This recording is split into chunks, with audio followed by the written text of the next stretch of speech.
जय श्री कृष्ण। ये चैप्टर आप लोगों को अच्छे समझ में आए, ऐसा प्रभु से प्रार्थना है। मार्क एकेडमी पे आप सभी का बहुत बहुत स्वागत है विद्यार्थियों। आज हम अपने इस क्लास में maths class 8 chapter 13 direct and inverse proportion का चैप्टर है, जिसका कॉन्सेप्ट बहुत ज़्यादा कॉन्सेप्ट नहीं है, सिर्फ दो कॉन्सेप्ट है। डायरेक्ट प्रोपोर्शन क्या होता है और इनडायरेक्ट प्रोपोर्शन क्या होता है, और सभी एक्सरसाइजेज बहुत सारी नहीं है, सिर्फ दो हैं। उनके सभी सम्स हम आपके साथ डिस्कस करेंगे वन शॉट में। तो स्टार्ट करते हैं। पहले कॉन्सेप्ट की बात करते हैं। आप चाहें तो वीडियो को पॉज करके आप इसे पढ़ सकते हैं, पर हम बात करें कि पहले कॉन्सेप्ट में कि डायरेक्ट प्रोपोर्शन होता क्या है। इसे हिंदी में सीधा अनुपात भी कहते हैं। तो डायरेक्ट प्रोपोर्शन का मतलब होता है जब दो वैल्यूज एक साथ इंक्रीज करें या एक साथ डिक्रीज करें, तो उस तरह के प्रोपोर्शन को डायरेक्ट प्रोपोर्शन कहते हैं। एग्जाम्पल के लिए मैं आपको बताऊं, जैसे अगर आप एक नोटबुक लेते हो मार्केट से, एक नोटबुक लेते हो तो आपको 10 रुपये पे करना पड़ता है मान लीजिए। तो अगर आप दो नोटबुक लेंगे तो आपको 20 रुपये पे करना पड़ेगा। उसी तरह की अगर 3 नोटबुक उसी तरह के लेंगे तो आपको 30 रुपये पे करना पड़ेगा। तो क्या है, नंबर ऑफ नोटबुक, यानी जितनी ज़्यादा नोटबुक परचेज करोगे उतना ज़्यादा आपका खर्चा आएगा, यानी उतना ज़्यादा पे करना पड़ेगा। ये डायरेक्ट प्रोपोर्शन का एक एग्जाम्पल हो गया। दूसरा एक एग्जाम्पल, मान लो किसी कार की स्पीड फिक्स है, फिक्स स्पीड से जा रहे हैं आप, जितना पास जाएंगे उतना जल्दी पहुंचेंगे, जितना दूर जाएंगे उतना देर से पहुंचेंगे। टाइम और डिस्टेंस का रिलेशन यहां पे डायरेक्ट का है। ज्यादा दूर जाओगे ज्यादा टाइम लगेगा, कम दूरी होगी तो टाइम भी कम लगेगा। तो ये डायरेक्ट प्रोपोर्शन कहते हैं इसको, जहां पर दोनों वैल्यूज टाइम और डिस्टेंस एक साथ कम होंगी या एक साथ बढ़ेंगी, है ना। एक साथ या तो कम होंगी या एक साथ वो बढ़ेंगी, उसे हम डायरेक्ट प्रोपोर्शन कहते हैं। एक और एग्जांपल, जैसे घर में ज्यादा लोग हैं, घर में मान लो 4 मेंबर हैं आपके, तो आपके एक महीने में 30 किलो फ्लोर आटा लगता है, खर्च होता है, ठीक है। 4 मेंबर हैं तो 30 किलो लग रहा है। अगर मेंबर ज्यादा हो जाएंगे, 8 हो जाएंगे, तो 60 किलो लगेगा। हम ये मान के चलते हैं कि सब बराबर बराबर खाते हैं या बराबर खर्चा रहेगा, ये मान के चलना पड़ता है।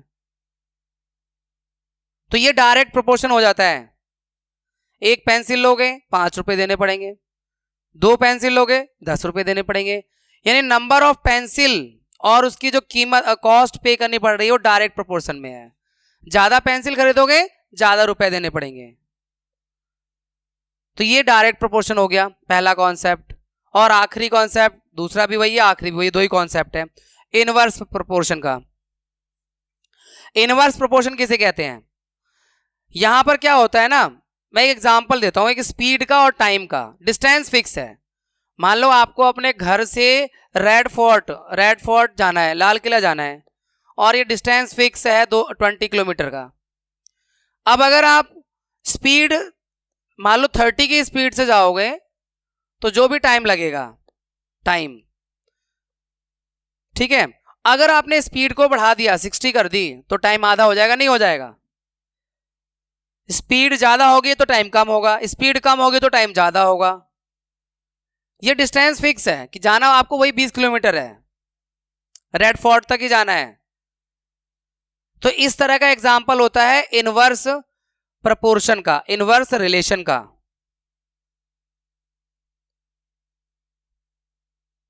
स्पीड तेज कर दोगे तो 20 किलोमीटर जल्दी पहुंच जाओगे, स्पीड धीमे कर दोगे तो उस 20 किलोमीटर को देर से पहुंचोगे।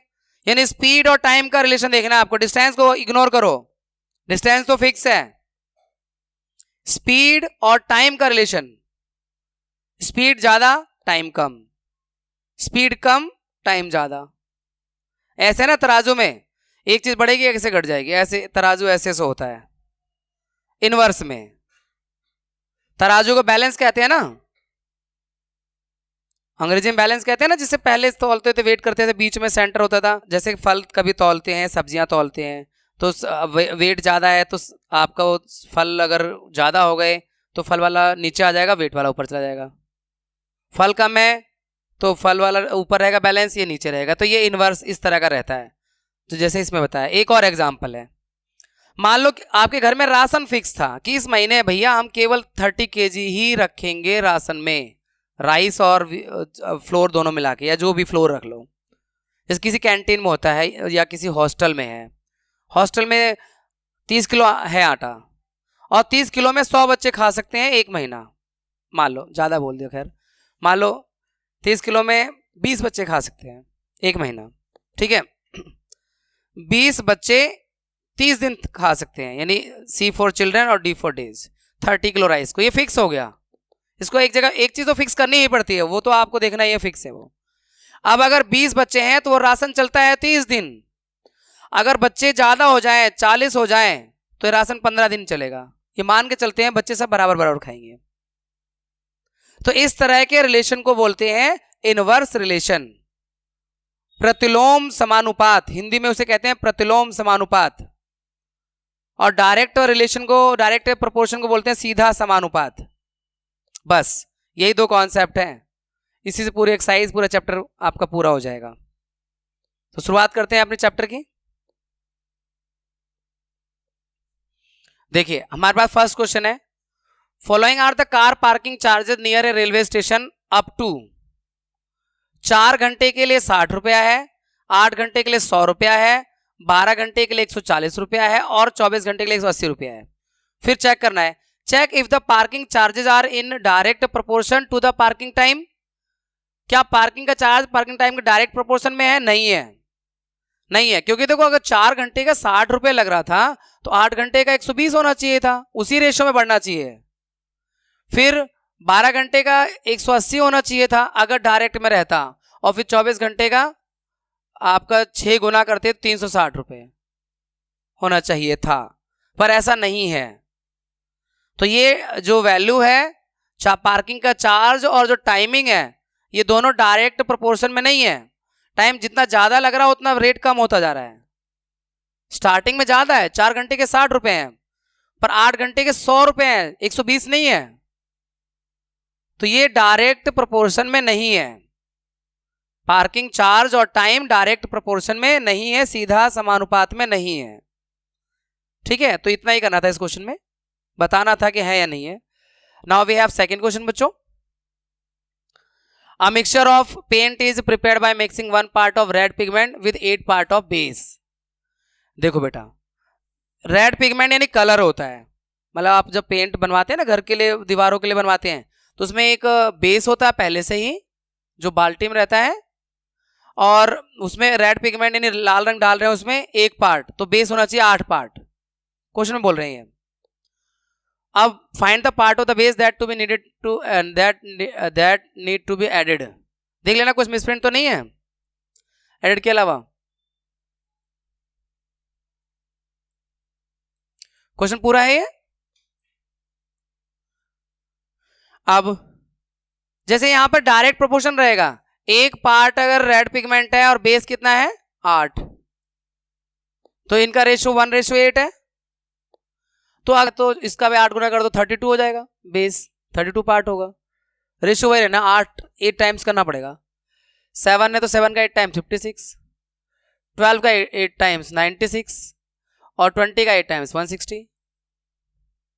सबका रेशियो 1/8 ही आएगा। अगर आप इसे काटोगे ना, 4 1 जा 4 8 जा, 7 1 जा 7 8 जा, 12 1 जा 12 8 जा, 20 1 जा 28 जा, तो रेशियो सेम रहता है, तभी तो समानुपात माना जाएगा। समानुपात में equal ratio. Now we have third question. In question 2 above, यानी question 2 की ही बात कर रहे हैं। If one part of red pigment requires 75 ml of base, मान लो यहाँ पे red pigment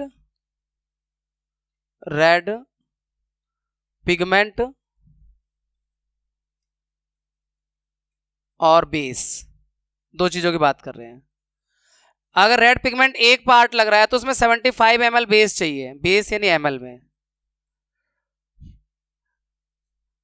और how much red pigment would be mixed with 1800 ml of base. अगर बेस 1800 ml होगा तो रेड पिगमेंट कितना होगा, ये पूछा इन्होंने कि उसमें रेड पिगमेंट कितना डालना पड़ेगा, लाल रंग कितना डालना पड़ेगा। तो हमने इसे एक टेबल की तरह बना दिया। रेड पिगमेंट 1 पार्ट है तो बेस लग रहा है 75 पार्ट। अभी सवाल यह है कि अगर बेस 1800 ml है तो रेड पिगमेंट कितना होगा, बहुत ईजी है, रेशो सेम ही रहेंगे, डायरेक्ट प्रोपोर्शन है। अगर बेस ज्यादा होगा तो उसमें कलर भी ज्यादा डालना पड़ेगा, रेड वाला पार्ट। बेस कम होगा तो उसमें पिगमेंट भी कम होगा, तो डायरेक्ट प्रोपोर्शन है यहां पर। डायरेक्ट प्रोपोर्शन या डायरेक्ट वेरिएशन कह दो, डायरेक्ट वेरिएशन। और डायरेक्ट वेरिएशन में क्या करते हैं बच्चों, क्रॉस मल्टीप्लाई इक्वल होते हैं, यानी इन दोनों का मल्टीप्लाई इक्वल टू इन दोनों का, मतलब ऐसे। अगर आप रेशो 1/75 इक्वल टू 8 अपॉन में 1800 लिख रहे हो ना, तो इसे आप मानो x1 y1, इसे x2 और इसे y2। तो डायरेक्ट प्रोपोर्शन में क्या होता है, x1 y2 और x2 y1, ये होता है, क्रॉस मल्टीप्लाई होता है डायरेक्ट प्रोपोर्शन में। पहले वाले को x1 मानो, इसे y1, इसे x2, इसे y2, तो क्रॉस मल्टीप्लाई यानी x1 into y2 is equal to x2 into x1। तो 1 इंटू 1800 और x इंटू 75,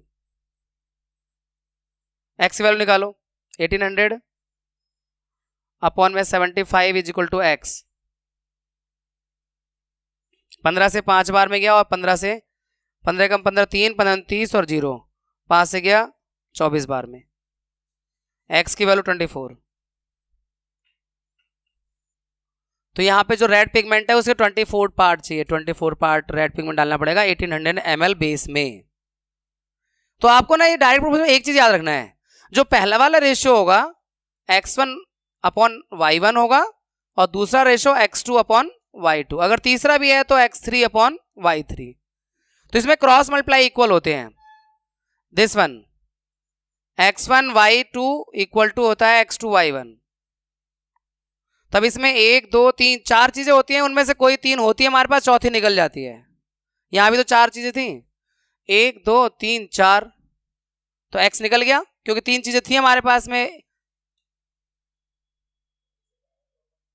हाँ डायरेक्ट प्रोपोर्शन में। नेक्स्ट 4th क्वेश्चन है, a machine in a soft drink factory fills 840 bottles in 6 hours. अब किसी factory में बच्चों 840 बॉटल 6 घंटे में भर देती है मशीन सॉफ्ट ड्रिंक की। How many bottle will it fill in 5 hours. बहुत इजी है, आपको टेबल बनाना है, अगर मतलब टेबल जैसा बनाना है तो आपको number of bottle and time दो चीज लेनी होंगी, नंबर ऑफ बॉटल्स और नीचे टाइम। देखिए ये x और ये y वाला एक तरह से, ये x होगा ये y होगा, जैसे x1 y1 x2 y2 ऐसे। तो कितनी बॉटल, 840 बॉटल, कितनी देर में, 6 घंटे में। तो फिर 5 घंटे में कितनी बॉटल, यानी 5 घंटे, यानी टाइम के सामने टाइम लिखना और x बॉटल ऐसे मान लो। देखो बॉटल के सामने बॉटल वाला नंबर रहना चाहिए, टेबल, इसे आप टेबल की तरह समझो आप ऐसे। तो ये बॉटल वाले रो में बॉटल रहना चाहिए, टाइम वाले रो में टाइम रहना चाहिए। अब क्योंकि वेरिएशन यहां डायरेक्ट है, क्योंकि ज्यादा टाइम में ज्यादा बॉटल भरी जाएंगी, कम टाइम में कम बॉटल भरी जाएंगी। जब दोनों चीजें कम हो या दोनों चीजें बढ़े हैं तो उसे कहते हैं डायरेक्ट वेरिएशन। तो डायरेक्ट वेरिएशन है, डायरेक्ट प्रोपोर्शन है।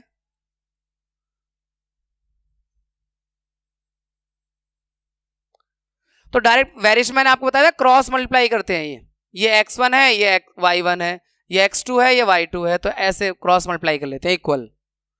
तो 840 into 5 is equal to x into 6, 6 divide में आ जाएगा।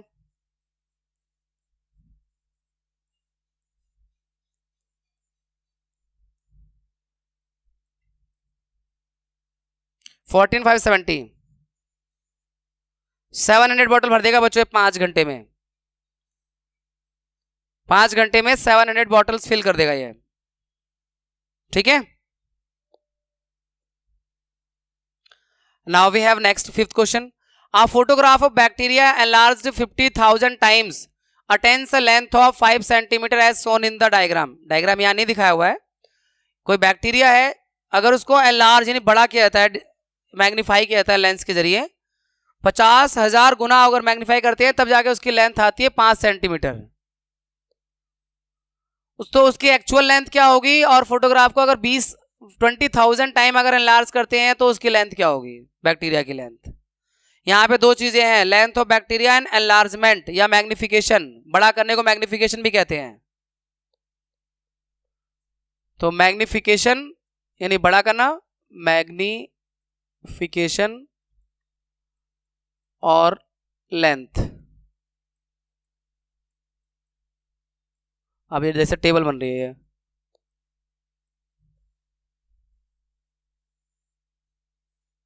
जब इसको 50,000 मैग्नीफाई कर रहे हैं यानी बड़ा कर रहे हैं उसकी इमेज को, जब जूम करते हैं ना मोबाइल में, जूम 1 टाइम 2 टाइम 3 टाइम करते हैं ना, जूम इन जूम आउट, तो ऐसे इसको बड़ा कर रहे हैं, मैग्नीफाई कर रहे हैं 50,000 टाइम, तो बैक्टीरिया की लेंथ आ रही है सेंटीमीटर में 5 सेंटीमीटर।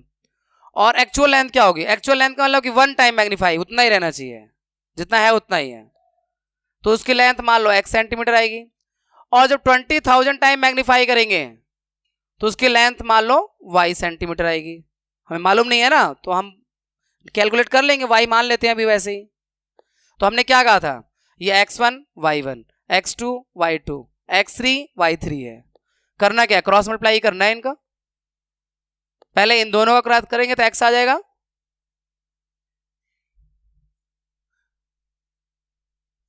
तो डायरेक्ट वेरिएशन है,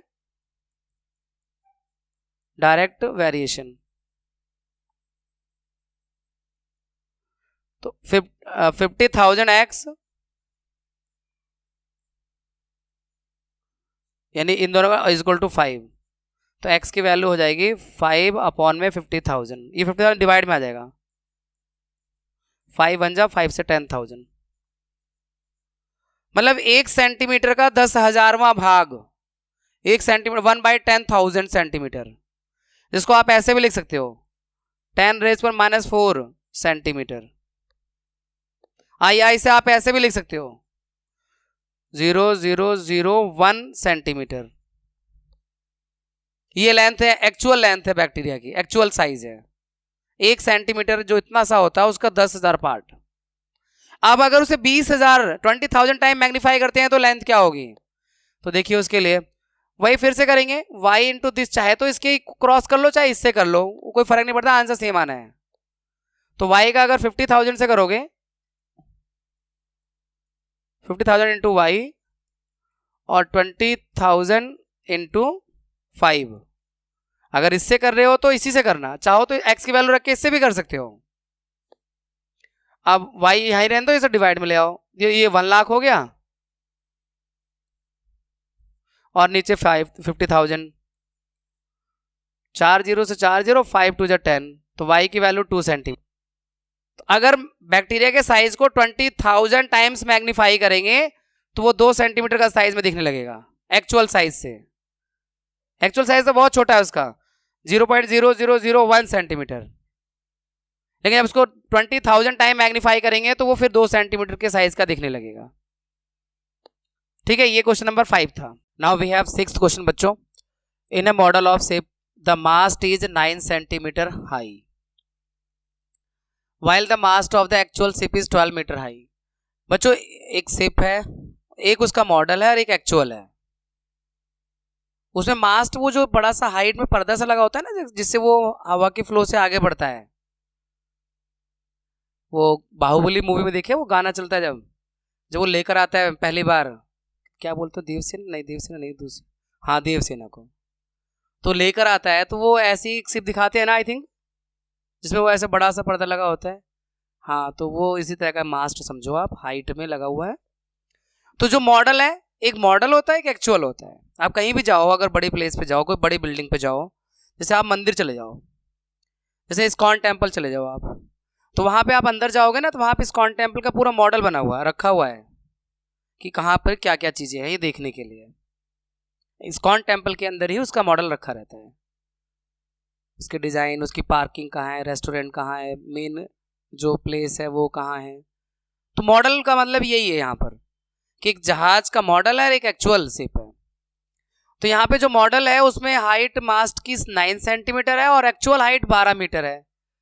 अब आगे बोल रहा है if the length of ship is 28 meter, अगर जहाज की लंबाई एक्चुअल में 28 मीटर है तो मॉडल में कितना होना चाहिए? ठीक है ना, ये क्वेश्चन है। तो डायरेक्ट प्रोपोर्शन का क्वेश्चन चल रहा है, ये तो पहले एक्सरसाइज ही डायरेक्ट प्रोपोर्शन की है। तो यहाँ दो चीजें हैं, model and actual ship, model और एक्चुअल। मॉडल में जो मास्ट है वो 9 सेंटीमीटर का है, मॉडल में सेंटीमीटर में है चीजें बच्चों, और जो शिप है एक्चुअल में उसके मीटर में है चीजें। हम इस तरह से लिख लेते हैं टेबल की शेप में।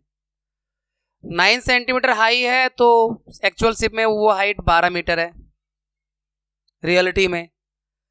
और फिर अगर एक्चुअल शिप की लंबाई 28 मीटर हो तो मॉडल x मीटर का होगा, मान लेते हैं। और आपको पता है कि डायरेक्ट प्रोपोर्शन में क्रॉस मल्टीप्लाई किया जाता है, तो वेरिएशन इज डायरेक्ट,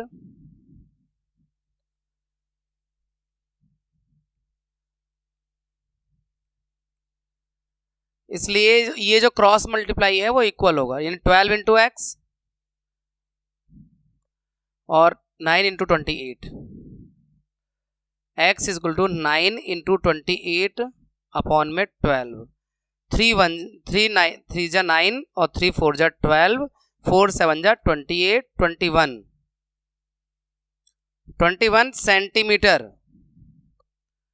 मॉडल में शिप की जो लंबा लेंथ होगी वो 21 सेंटीमीटर होगी, क्योंकि एक्चुअल में 28 मीटर है। ठीक है, तो इस तरह से बहुत इजीली हो रहे हैं बच्चों ये question solve. Now we have next question. यहां पर बच्चों 7th क्वेश्चन में 2 kg शुगर में 9 into 10 raise to the power 6 crystals हैं। इतने शुगर है, मतलब ये 10 लाख, 9 के आगे 6 जीरो लगेंगे तो 90 लाख 2 kg में क्रिस्टल। बट 10 रेज की पावर 6 का मतलब यानी 6 जीरो लगाओगे 9 के आगे, अगर 9 के आगे 5 जीरो होती तो 9 लाख, 6 जीरो हो गए तो 90 लाख। यानी अगर 2 किलो शुगर के अंदर 90 लाख क्रिस्टल्स हैं तो आगे सवाल है कि 5 किलो शुगर में कितने होंगे और 1.2 kg शुगर में कितने होंगे। ठीक है ना, वही है, हमें दो चीजें लेनी है, amount of sugar, number of crystal. बस ये देख लो कि कौन सी दो चीजें लेनी है, शुगर की मात्रा और क्रिस्टल की संख्या। ये दो चीजें तो हैं इस क्वेश्चन में जो कम ज्यादा हो रही हैं। तो अमाउंट ऑफ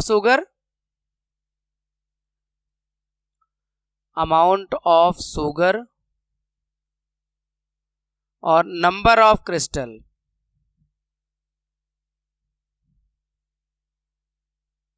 देखो जब 2 kg शुगर है तो क्रिस्टल है 9 into 10 raise to the power 6। Amount of sugar यहां ब्रैकेट में चाहे तो लिख दो kg में। और जब शुगर 5 kg होगा तो क्रिस्टल हमें नहीं मालूम तो x मान लेंगे। और जब शुगर 1.2 kg होगा तो क्रिस्टल y होंगे। x और y की वैल्यू फाइंड करनी है क्रॉस मल्टीप्लीकेशन से। ठीक है, वेरिएशन इज डायरेक्ट, है ना, डायरेक्ट वेरिएशन है।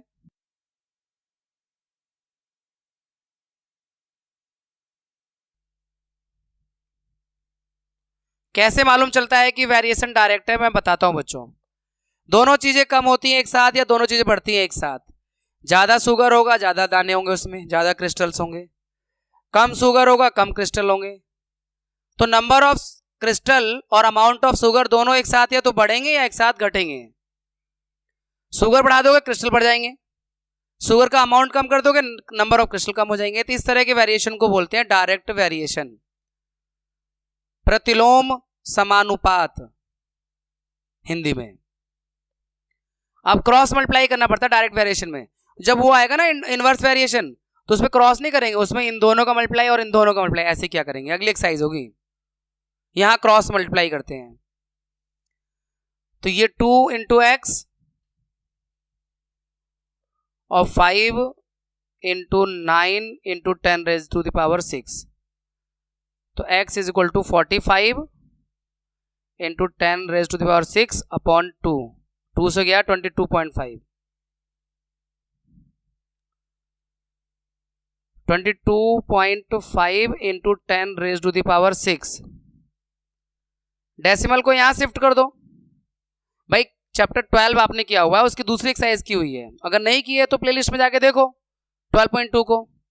स्टैंडर्ड फॉर्म में कैसे लिखा जाता है, डेसिमल हमेशा एक डिजिट के बाद होना चाहिए स्टैंडर्ड फॉर्म में। 12.2 हमने कर लिया है, तो ये डेसिमल यहां आएगा तो पावर 7 हो जाएगी, यानी 2.25 into 10 raise to the power 7।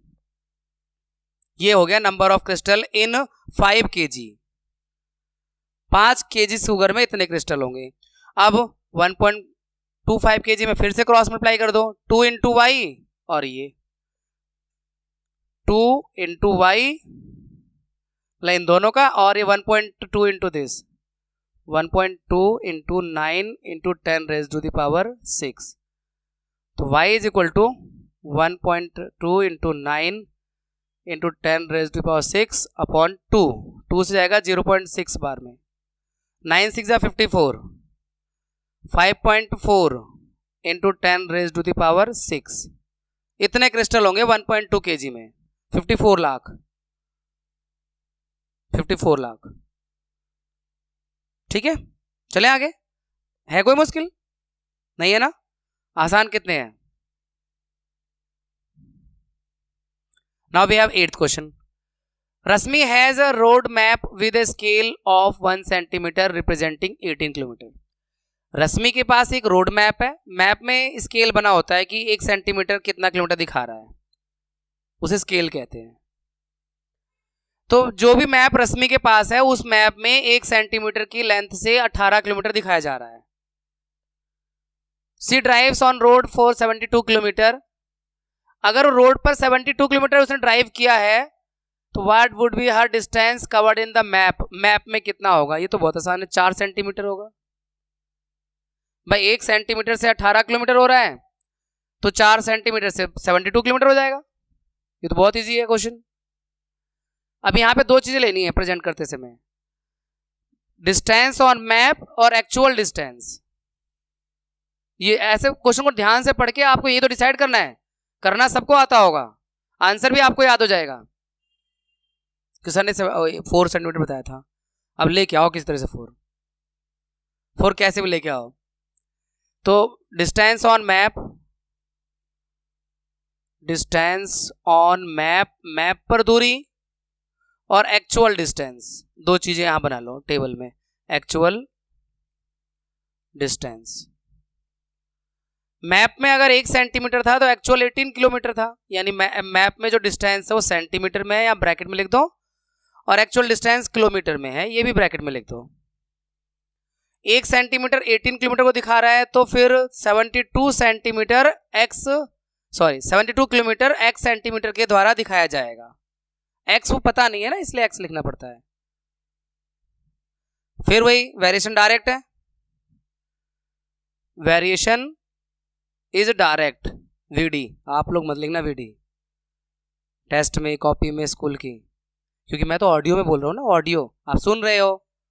अब आप अपने आंसर को कॉपी में ऑडियो के रूप में तो देते नहीं हो कि लो मैम ऑडियो चिपका दिए, कुछ सुन लो कुछ देख लो, इसलिए you have to write everything properly. तो वेरिएशन डायरेक्ट है, इसलिए क्रॉस मल्टीप्लाई होगा 18 इंटू एक्स और 1 इंटू 72, तो डिवाइड कर दो। 72 इज डिवाइडेड बाई 18, 18 4 जा 72, तो x is equal to 4 centimeter. x जो है वो 4 सेंटीमीटर है। बस इतना सा था। डिस्टेंस जो मैप पे चला वो उसने केवल 4 सेंटीमीटर कवर किया, मैप पे 4 सेंटीमीटर कवर किया, एक्चुअल में 72 सेंटीमीटर कवर किया। Now we have 9th question. A 5 meter 60 centimeter high vertical pole. बच्चों एक यहाँ पोल है, एक खंभा है जो 5 मीटर 60 सेंटीमीटर, यानी इसे अगर मीटर में बदल देंगे तो 5.6 मीटर हो जाएगा। बदलना ही पड़ेगा, या तो पूरा सेंटीमीटर बदलो या मीटर बदलो। तो जो 60 सेंटीमीटर है, 60 सेंटीमीटर को अगर आप मीटर में बदलते हो ना बच्चों, तो 100 से डिवाइड किया करो, तो 0.6 हो जाएगा। तो 5 और 0.6 को प्लस कर देंगे तो 5.6 हो जाएगा, ठीक है ना। तो ये जो वर्टिकल पोल है वो 5.6 मीटर हाइट का है और उसकी शैडो बन रही है 3.2 मीटर, क्योंकि वो फिर से मैंने सेंटीमीटर को मीटर में बदल दिया। यानी जब खंबे की लंबाई 5.6 मीटर है तो उसकी जो शैडो है, उसकी जो छाया पड़ रही है वो 3.2 मीटर लंबी पड़ रही है। उसके बाद find at the same time length of shadow cast by another pole. अब उसी टाइम पर एक और दूसरा पोल है जो कि 10.5 मीटर का है, तो उसकी शैडो कितनी लंबी होगी। या एक और क्वेश्चन है कि एक और पोल है दूसरे पार्ट में जिसकी शैडो अगर 5 मीटर है तो पोल कितना लंबा होगा। सब एक ही टाइम पर की बात हो रही है, शैडो एक ही टाइम पे बनना है, क्योंकि अलग अलग टाइम पे शैडो की लंबाई अलग अलग हो जाएगी, इसलिए सेम टाइम में ही क्वेश्चन बन पाएगा। तो यहाँ टेबल जो हम बनाएंगे उसमें दो चीजें लिखेंगे, length of pole in meter, length of shadow in meter, ये दो चीजें लिखेंगे ना। लेंथ ऑफ पोल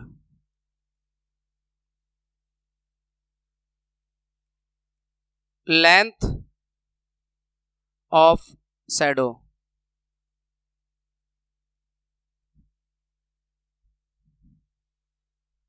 ठीक है। अब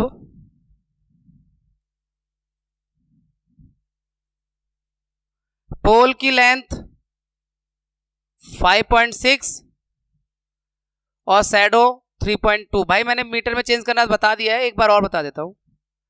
देखो जैसे मान लो 5 मीटर है और 60 सेंटीमीटर है, तो जब इसको मीटर में बदलोगे सेंटीमीटर को, तो 60 को 100 से डिवाइड करोगे, 0 से 0 कैंसिल आउट हो जाएगा, 5 प्लस 0.6 यानी 5.6 ऐसे।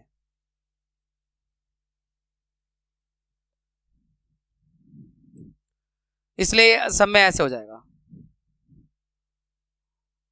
अब दूसरा केस बन रहा है एट द सेम टाइम, पोल जो है वो 10.5 मीटर का है, बाद वाला 0 लिखो मत लिखो इससे फर्क नहीं पड़ता।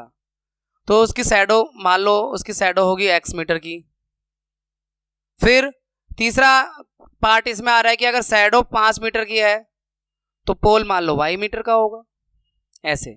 जो नहीं पता वहां x और y लिख देंगे।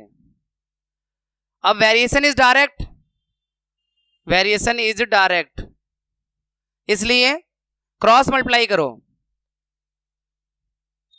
5.6 से इंटू एक्स और 3.2 इंटू 10.5, एक्स यही रहने दो, 5.6 को डिवाइड में ले आओ।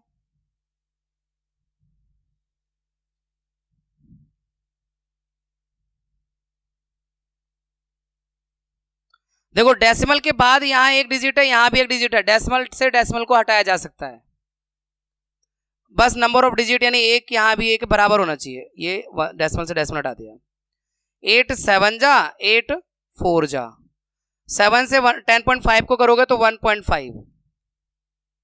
अब 1.5 को अगर मल्टीप्लाई करो 4 से तो 6 आ जाएगा, यानी 6 मीटर आ गया। शैडो अगर पोल जो है 10.5 मीटर का है तो शैडो 6 मीटर की होगी, एक पार्ट। दूसरा फिर से क्रॉस मल्टीप्लाई, y का 3.2 से मल्टीप्लाई होगा और 5 का 5.6 से। y फाइंड करना है हमें, 5 इंटू 5.6 डिवाइडेड बाई 3.2, ये मल्टीप्लाई वाला डिवाइड में आ जाता है बच्चों। डेसिमल के बाद यहां भी एक डिजिट है, यहां भी एक डिजिट है, डेसिमल से डेसिमल को हटाया जा सकता है। अब 8 4 जा 8 7 जा 56, अब 4 से डिवाइड करना पड़ेगा, 35 डिवाइडेड बाई 4, 35 डिवाइडेड बाई 4, 4 8 जा 32 और बचता है 3, 30 हो गया, 4 7 जा 28, 2 बचा, 4 5 जा 20, 8.75 मीटर। 8.75 मीटर ये है बच्चों। फिर दोबारा डिवाइड में डेसिमल आया है ना, और डिवाइड करते समय आया है वो तो देखो ना बेटा। 10th क्वेश्चन है बच्चों। अब अ लोडेड ट्रक ट्रेवल्स 14 किलोमीटर इन 25 मिनट्स। बच्चों एक ट्रक जो है वो 25 मिनट में 14 किलोमीटर ट्रेवल करता है। If the speed remains the same, और स्पीड अगर सेम रहे, यहां स्पीड को कांस्टेंट कर दिया। How far can it travel in 5 hours, तो 5 घंटे में कितना चला जाएगा। ठीक है, 25 मिनट में ये जाता है 14 किलोमीटर, तो 5 घंटे का मतलब 300 मिनट हो गया। या तो मिनट को घंटे बदलो या घंटे को मिनट बदलो, कोई एक काम करना पड़ेगा। यहाँ दो चीजें हैं, डिस्टेंस और टाइम। स्पीड तो फिक्स है, जो फिक्स होता है वो टेबल में नहीं लिखते हैं उसको। तो यहाँ दो चीजें हैं, एक स्पीड, नहीं सॉरी स्पीड तो फिक्स है,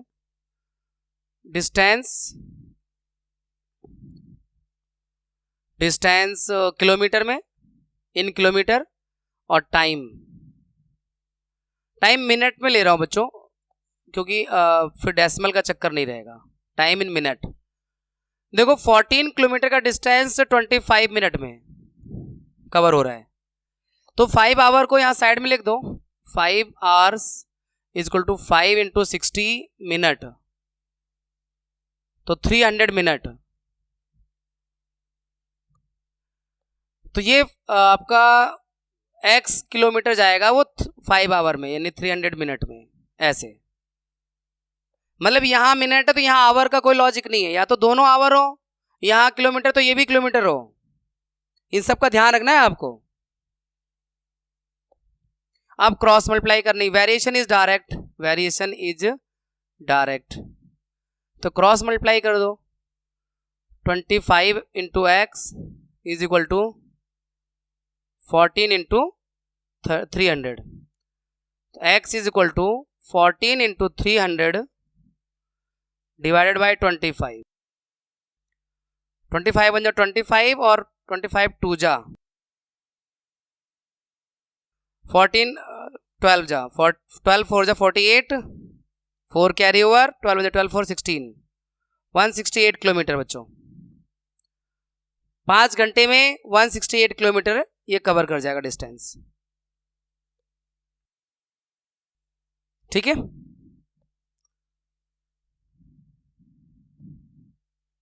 नेक्स्ट। अरे एक्सरसाइज कंप्लीट हो गई भाई, 13.1 कंप्लीट हो गई। और ये 13.2 मैंने कॉन्सेप्ट में आपको बताया था, इनवर्स वेरिएशन वाली है ये। यहां पर क्या होता है ना, एक चीज इंक्रीज करने से दूसरी चीज कम हो जाती है, एक कम होती है दूसरी बढ़ जाती है। जैसे आपके मान लो किसी हॉस्टल में, बच्चों के हॉस्टल में खाना रखा हुआ फिक्स है, अगर बच्चों की संख्या बढ़ गई तो वो जो फूड है वो कम दिन चलेगा। बच्चों की संख्या अगर कम हो गई, चले गए वो, तो खाना ज्यादा दिन चलेगा वो। तो ये इस तरह का वेरिएशन होता है, इनवर्स वेरिएशन। जैसे डिस्टेंस फिक्स कर लो आप, पिछले वाले क्वेश्चन में हमने स्पीड फिक्स करी थी ना, अगर आप डिस्टेंस फिक्स कर लो किसी जगह का, यहां से मान लो हम लोग रेड फोर्ट जाते हैं, लाल किला जाते हैं, और डिस्टेंस फिक्स है, स्पीड ज्यादा होगी तो टाइम कम लगेगा, और स्पीड कम होगी तो टाइम ज्यादा लगेगा। तो ये स्पीड और टाइम का जो वेरिएशन है, इसे इनवर्स वेरिएशन कहते हैं, प्रतिलोम समानुपात, इनवर्स वेरिएशन। चलिए देखते हैं क्या कह रहा है, which of the following are in inverse proportion. तो पहले क्वेश्चन पे आते हैं, number of worker on a job and the time to complete the job. देखो कोई काम है और उसका टाइम, वर्कर का नंबर और टाइम, देखो ये बिल्कुल इनवर्स वाला है। ज्यादा लोग होंगे तो काम जल्दी पूरा होगा, यानी अगर नंबर ऑफ पर्सन बढ़ा देंगे तो टाइम कम लगेगा, और नंबर ऑफ पर्सन कम हो जाएंगे तो टाइम ज्यादा लगेगा किसी जॉब को पूरा करने में। तो यहां इनवर्स वेरिएशन है, इनवर्स प्रोपोर्शन है, तो ये ठीक है, इनवर्स प्रोपोर्शन है, आईपी। ठीक है भाई, ज्यादा लोग कम टाइम लगेगा, कम लोग होंगे ज्यादा टाइम लगेगा काम को पूरा करने में। दूसरा, time taken for a journey and the distance travel in a uniform speed. Speed को फिक्स कर दिया। अब देखो यहां इनवर्स नहीं है, जर्नी बड़ी होगी टाइम ज़्यादा लगेगा, जर्नी कम होगी टाइम कम लगेगा। यहाँ पे डायरेक्ट वेरिएशन है, डायरेक्ट प्रोपोर्शन है कि नहीं भाई? यहाँ पे स्पीड क्या कर दिया, यूनिफॉर्म कर दिया, फिक्स कर दिया, चलना उसी चाल से है। कम दूर जाओगे कम टाइम लगेगा, ज़्यादा दूर जाओगे ज़्यादा टाइम लगेगा, क्योंकि स्पीड तो फिक्स है आपकी। तो ये डायरेक्ट प्रोपोर्शन का एग्जाम्पल है, ये इनवर्स नहीं है, डायरेक्ट प्रोपोर्शन इन डीपी। तीसरा, area of cultivated land and the crop harvested, ये भी डायरेक्ट प्रोपोर्शन है। ज्यादा बड़ा खेत होगा तो ज्यादा उसमें फसल आएगी, एरिया ज्यादा होगा, क्रॉप की हार्वेस्टिंग कटाई ज्यादा होगी। खेत छोटा होगा तो क्रॉप भी कम होगी, तो यहां पे डायरेक्ट प्रोपोर्शन है, डीपी है। The time taken for a fix journey, journey fix है, यानी हम मान लो यहां से इंडिया गेट जा रहे हैं तो ये तो फिक्स है। अब speed of the vehicle and time, ये इनवर्स का है। स्पीड ज्यादा होगी टाइम कम लगेगा, स्पीड कम होगी टाइम ज्यादा लगेगा। अगर एक चीज बढ़ाते हैं और दूसरी चीज कम हो जाए तो उस तरह के वेरिएशन को बोलते हैं इनवर्स प्रोपोर्शन, इनवर्स वेरिएशन। ठीक है, तो यहां पे आएगा इनवर्स प्रोपोर्शन। लास्ट पांचवा, population of a country and the area of land पर पर्सन, किसी देश की आबादी ज्यादा होगी तो पर पर्सन लैंड कम होगा। भाई देश की लैंड थोड़ा बढ़ने वाली है, आबादी भारत की पहले जितनी भी थी अब ज्यादा हो गई तो भारत का एरिया थोड़ा बढ़ गया। हमने इधर नेपाल, उधर बांग्लादेश, उधर पाकिस्तान, उधर चीन को थोड़ा कब्जे में ले लिया, क्यों एरिया बढ़ रहा है भाई, जमीन बढ़ाओ, जमीन फिक्स है। तो एरिया अगर बढ़ेगा, सॉरी पॉपुलेशन अगर बढ़ेगी तो पर पर्सन लैंड कम होगा, हर व्यक्ति के हिस्से में जमीन कम होगी। फिर जैसे घर में ही देखो, पहले फैमिली बड़ी होती ले आती है तो पहले आपको 2 कमरे मिल रहे थे, अब 1 कमरे में, फिर एक में 2 लोग आ गए, फैमिली बड़ी होती चली गई। तो हाँ ये अलग बात है कि कुछ केस में ऐसा होगा कि आप कहीं और लैंड खरीद लेंगे, पर अगर ओवरऑल देखा जाए तो धरती का लैंड थोड़ा बढ़ने वाला है, धरती पे पॉपुलेशन ही बढ़ेगी, धरती तो उसी साइज की है। तो यहां पर पॉपुलेशन बढ़ने से लैंड पर पर्सन कम होगा, तो इसका मतलब ये इनवर्स प्रोपोर्शन का एग्जाम्पल है। ठीक है, इस तरह से हमने फर्स्ट क्वेश्चन पूरा किया। Now we have second question. In a television game show the prize money for 1 lakh is to be divided equally among the winners, 1 lakh रुपए के इनाम को विनर्स में डिवाइड करना है। ये इनाम फिक्स है, 1 ही लाख रुपए देने हैं, आप विनर चाहे जितने हो। Complete the following table and find whether the prize money given to an individual winner is directly or inversely proportional to the number of winners. देखो यहाँ पर अगर एक विनर है तो उसको 1 लाख रुपए मिल जाएगा, अगर 2 विनर है तो 50,000 रुपए, दोनों को 50-50 मिल जाएंगे। 4 विनर है तो 25,000 रुपए पर विनर मिलेगा, अगर 5 विनर होंगे तो 20,000 रुपए पर विनर मिलेगा। मिलना 1 ही लाख है ना, 1 ही लाख को 5 लोगों में बांटना है। फिर अगर मान लो कि 8 विनर्स हैं तो 12.5 यानी 12,500 रुपए पर विनर मिलेगा। अगर 10 विनर हो गए तो 10,000 रुपए पर विनर मिलेगा। अगर 20 विनर आ जाते हैं तो 5,000 रुपए पर विनर मिलेगा। यहां पे इनवर्स का प्रोपोर्शन है, इनवर्स प्रोपोर्शन है क्योंकि इनाम की राशि फिक्स है, प्राइज मनी 1 लाख है। अब जितने ज्यादा लोग होंगे उतना कम उनका अमाउंट मिलने वाला है, प्राइज मनी कम मिलेगी अगर ज्यादा लोग होंगे, क्योंकि प्राइज मनी तो फिक्स हो गई ना, 1 लाख रुपए हमें बांटने हैं। अब वो 1 लाख रुपए एक विनर ले जाए, 2 ले जाए, 10 ले जाए, 20 ले जाए, तो यहां पे नंबर ऑफ विनर और प्राइज मनी पर विनर इनवर्स प्रोपोर्शन में है। ठीक है भाई। Next, now we have third question. Rahman is making a wheel using spokes, वो एक पहिया बना रहा है। यहाँ पे कुछ चीजें आप थोड़ा सा कम हाईलाइट है, वाइट में नहीं है। 4, 6, 8, 10 और 12। Rahman is making a wheel using spokes he wants to fix equal spokes in such a way that angle between any pair of consecutive spokes are equal. मतलब ऐसे पहिया बनाते हैं ना, तो ये एक स्पोक हो गया और ये दो हो गए, यानी एक दो ये हो गए, इनके बीच में ये एंगल, फिर इनके बीच में एंगल, इनके बीच, ये सारे एंगल बराबर रखना चाहता है वो।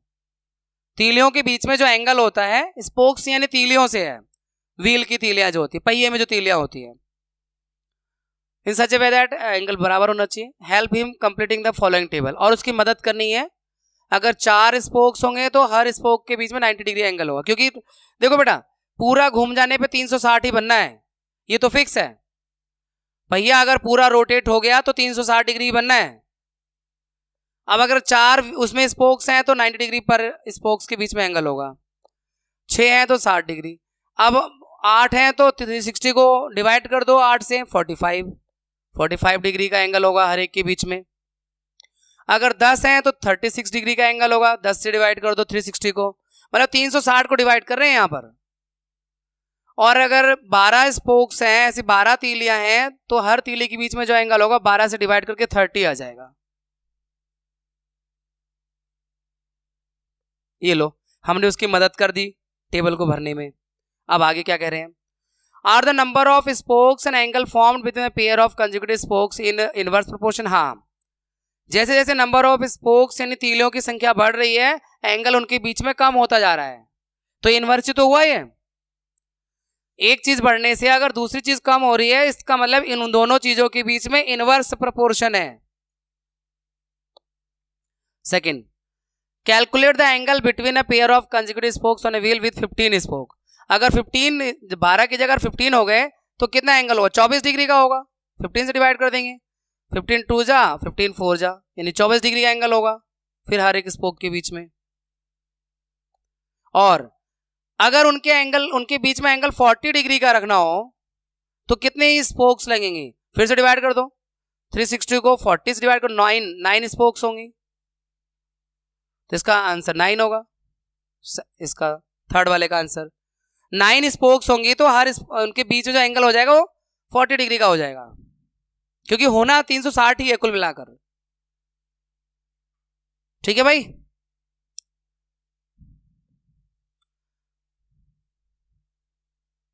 Now we have fourth question. If a box of sweet is divided among 24 children, मिठाई का डिब्बा यानी मिठाई 24 बच्चों में बंटनी है, they will get 5 sweets each, हर एक को 5 स्वीट मिलेंगे। अगर 24 बच्चों में बांटते हैं मिठाई को तो हर बच्चे को 5 स्वीट्स मिलेंगी, 5 स्वीट्स मिलेंगी। पानी आ रहा है मुंह में स्वीट्स के नाम पे। चलो अभी क्लास ओवर होने दो, फिर बांटते हैं स्वीट्स।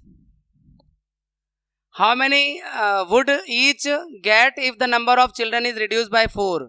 अगर बच्चे कम हो जाते हैं, 4 बच्चे कम हो जाते हैं, तो अब हर बच्चे को कितनी स्वीट मिलेगी, ये 5, अभी पहले कितनी मिल रही थी, 5 20 हो गए ना, 120, 6 मिल जाएंगे।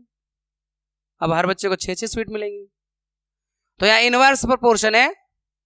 तो देखो यहाँ पे 2 चीजें हैं, नंबर ऑफ चिल्ड्रन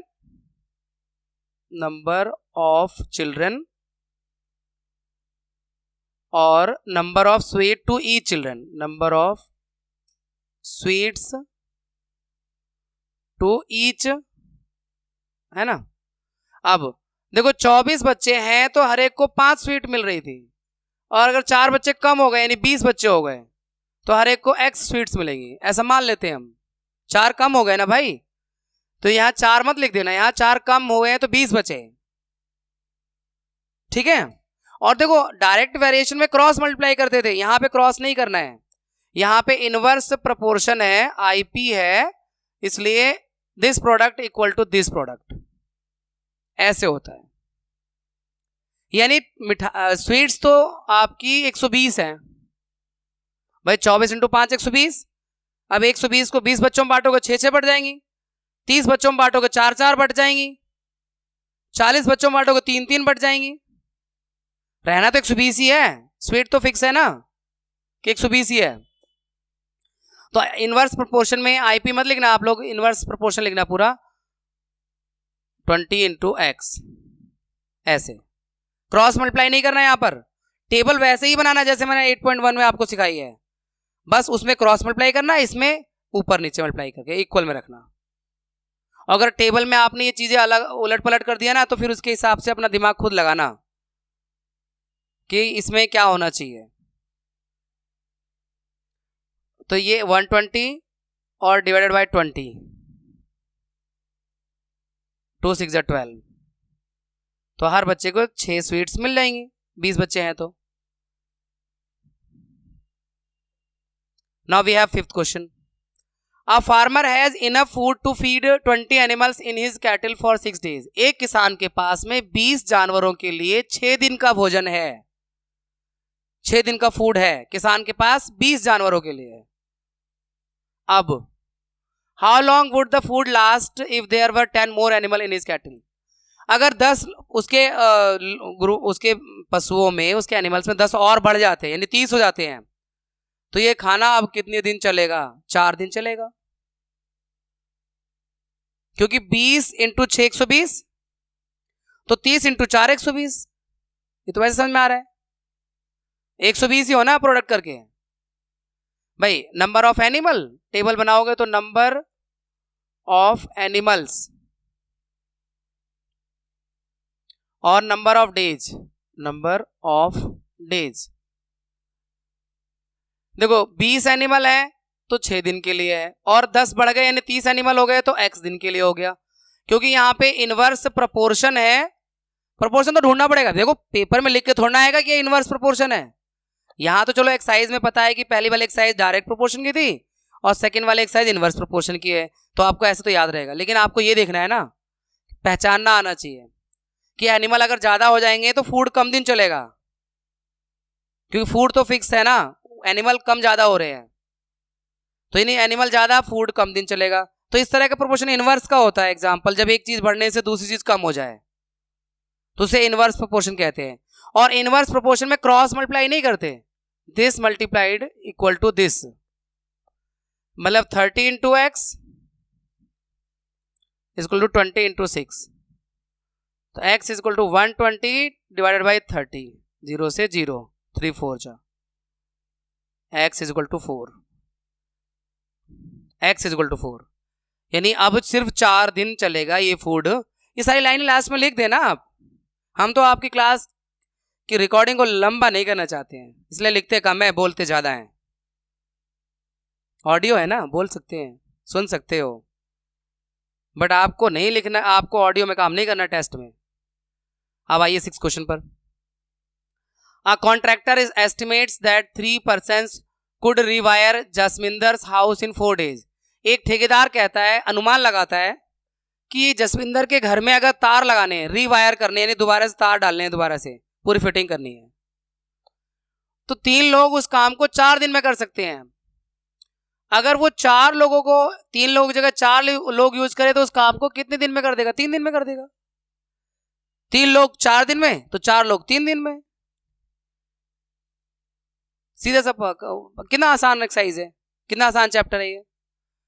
तो number of person, number of person और नंबर ऑफ डेज। 3 लोग 4 दिन में तो 4 लोग x दिन में, और यहां देयर इज इनवर्स प्रोपोर्शन। ये लाइन जरूर लिखनी है आप सबको। तो इनवर्स प्रोपोर्शन में क्रॉस मल्टीप्लाई नहीं होता है। 3 into 4 is equal to 4 into x, divide कर दो, 12 divided by 4 gives you x 3, तो x इज इक्वल टू 3। तो ये 3 डेज में काम को पूरा कर देंगे 4 लोग। We have 7th question. A batch of bottles were packed in 25 boxes with 12 bottles in each box. देखो 25 बॉक्स में हर बॉक्स में 12 बॉटल को पैक किया गया है, मतलब नंबर ऑफ बॉक्सेस हैं 25 और हर बॉक्स में बॉटल है 12, ठीक है। अब if the same batch is packed using 20 bottles, अब 12 की जगह अगर 20 बॉटल रखने लगे एक बॉक्स में, तो कितने बॉक्स में पूरा भर जाएगा? कम लगेंगे फिर तो। तो यहाँ दो चीजें हैं, number of box and number of bottle in each box. तो number of box, number of boxes और number of bottle in each box. देखो पहले 25 बॉक्स हो रहे थे, हर बॉक्स में 12 बॉटल थी। अब ये कह रहे हैं नहीं भैया हम तो हर बॉक्स में 20 बॉटल भरना चाह रहे हैं, तो कितने बॉक्स? X box. पता नहीं है तो एक्स बॉक्स। इनवर्स प्रोपोर्शन है, क्योंकि अब एक बॉटल में आपने ज्यादा, एक बॉक्स में ज्यादा बॉटल भर दी है तो कम बॉक्स भरे जाएंगे अब तो this multiply equal to this multiply. तो किसी को भी आगे पीछे लिख दो, पहले इसे लिख दो उसे बाद में लिख दो, कोई फर्क नहीं पड़ता इससे। एक्स वहीं रहने दो, 20 डिवाइड में ले आओ, अपॉन में 20। 5 4 जा, 5 5 जा, 4 3 जा, 15 बॉटल 15 बॉक्सेस। अब 15 बॉक्स में काम चल जाएगा, ठीक है। Now we have 8th question. A factory requires 42 machine to produce a given number of article in 63 days. यानी कितने, कुछ आर्टिकल्स हैं, यानी कुछ वस्तुएं हैं, मान लो कपड़े हैं, बॉक्स है, कुछ भी बनाने हैं, तो 42 मशीनों की जरूरत है अगर काम को 63 डेज में पूरा करना है। 42 मशीन किसी काम को 63 डेज में पूरा कर रही हैं, तो आगे कितनी मशीनों की जरूरत होगी अगर इसी काम को हमें 54 डेज में पूरा करवाना है? तो ज्यादा मशीनें चाहिए होंगी, दिन कम कर रहे हो तो मशीनें बढ़ानी पड़ेंगी, फिर से वही इनवर्स प्रोपोर्शन है। तो number of machine, number of days. जब 42 मशीन थी तो काम 63 डेज में पूरा हो रहा था, अब x मशीन होंगी तो 54 डेज में पूरा होगा काम। फिर से इनवर्स प्रोपोर्शन है, इसलिए 54 इंटू एक्स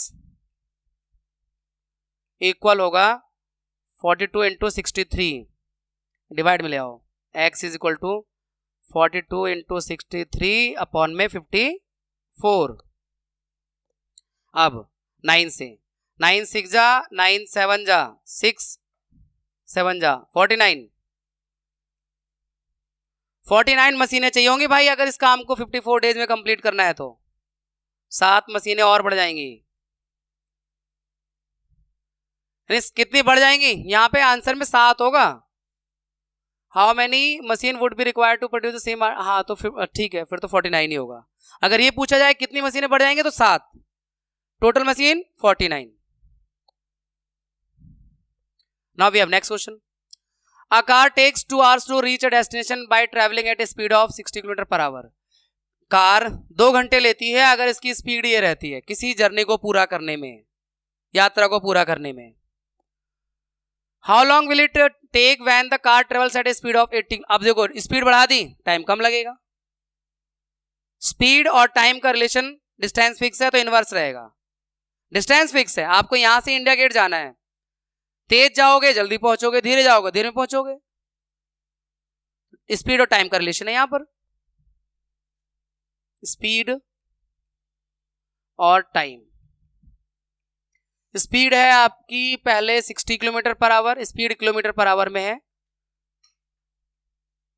और टाइम आवर्स में है। तो स्पीड जब 60 थी तो टाइम लग रहा था 2 घंटे, और अगर स्पीड 80 हो गई तो टाइम लगेगा x घंटे।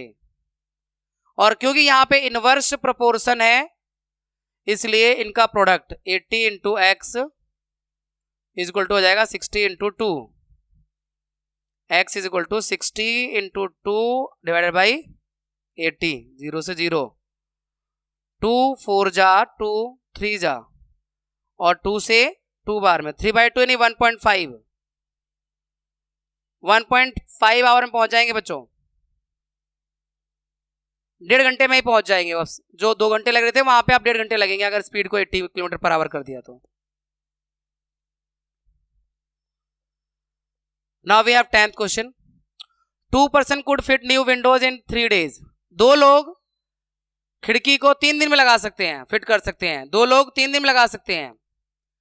One of the person fell ill. अब एक उसमें से बीमार पड़ गया.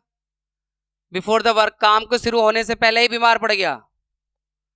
How long will it take the job? अब ये अकेला एक पर्सन कितने दिन में करेगा? तो वो 6 दिन में करेगा. सिंपल सी बात है. अगर 2 लोग 3 दिन में कर रहे हैं तो एक आदमी 6 दिन में करेगा उसी काम को. ये मान के चलो सब बराबर और काम करते हैं, ये तो मानना ही पड़ेगा आपको. अगर 2 आदमी 3 दिन में लगा रहे थे उस खिड़की को तो एक आदमी 6 दिन में लगाएगा. हो गया. Number of person and number of days. Number of person and number of days. देखो कितने पर्सन, पहले 2 पर्सन थे, 3 दिन लग रहा था. बाद में एक बीमार हो गया तो एक ही बचा और x दिन लगेंगे. इनवर्स प्रोपोर्शन है, IP है, इसलिए 1 into x is equal to 2 into 3. तो x is equal to 6 days लगेंगे अगर एक आदमी काम करेगा तो. अब इसी क्वेश्चन का दूसरा पार्ट है, how many person would be needed if two fit the window in 1 day. और अगर एक ही दिन में लगाना हो पूरी खिड़की तो 6 लोग लगेंगे, क्योंकि 6 दिन का काम है. 6 लोग एक दिन में कर दें या एक आदमी 6 दिन में कर दे, बात एक ही है ना. तो इसको हम वहीं सॉल्व करते हैं. 1 डे में करना हो तो उसी टेबल में क्यों दोबारा बनाएं. अगर काम को 1 दिन में करना है तो y लोग लगेंगे, ऐसा मान लेते हैं. फिर से y इंटू 1 2 इंटू 3, तो y की वैल्यू 6 पर्सन लगेंगे. अगर काम को एक ही दिन में पूरा करना है तो 6 लोग लगेंगे. एक आदमी 6 दिन में करेगा तो 6 आदमी एक दिन में करेंगे. बड़ा आसान सा कॉन्सेप्ट है.